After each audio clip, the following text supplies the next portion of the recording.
Hi class, welcome back. I'm Matt Fisher, your accounting professor. Now what we're going to look at is the internal rate of return method using capital budgeting techniques. So in the last video, we went over the net present value. So hopefully this looks familiar to you because we calculated the net present value of this investment. $200,000 is the cost of our investment. That's our cash flow out. And then our positive cash flows were $50,000 a year for 5 years.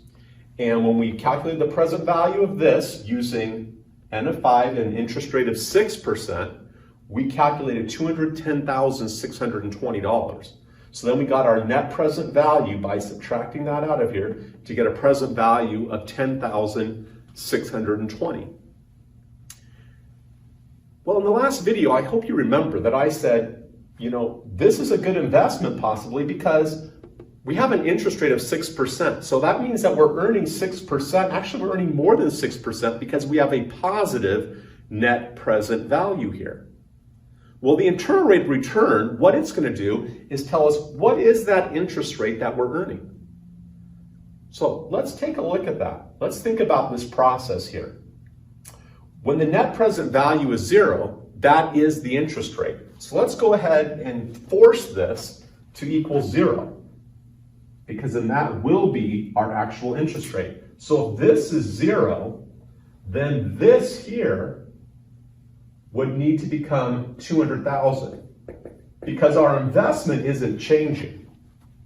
Our investment is 200,000. We want our annuity to become 200,000 in order to get a net present value of 0, which will then tell us what our interest rate is. So what I'm going to do is I'm going to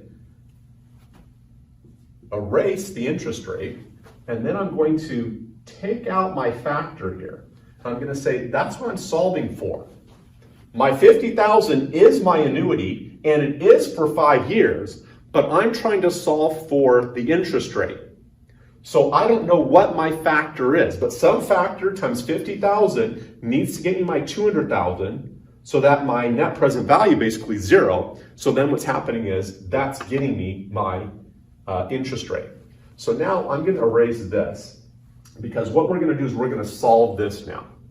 So 200,000 equals 50,000x. So what I can do is I can divide both sides by 50,000. So now I take my 200,000 divided by 50,000, and that gives me 4. So my x equals 4. So what is that 4? Well, once again, it's my factor.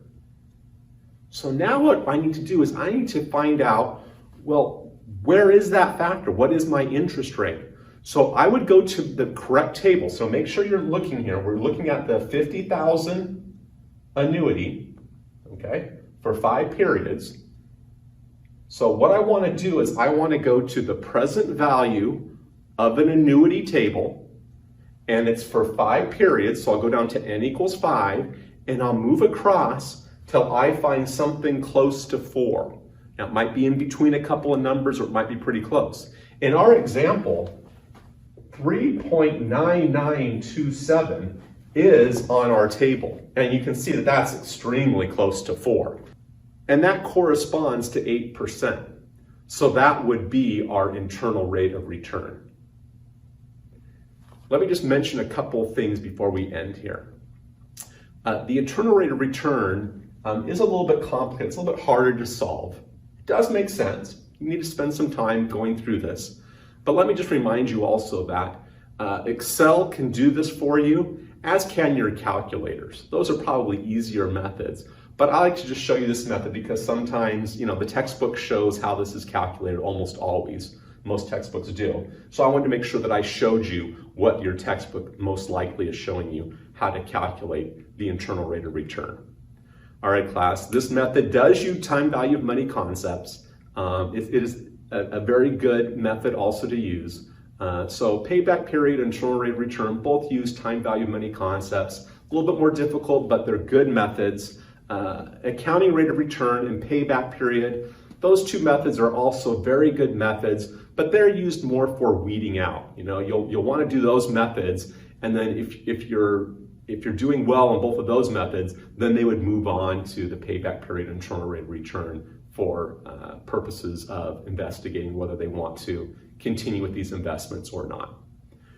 All right, class. Hope this has helped. Hope to see you back again soon. Good luck in accounting.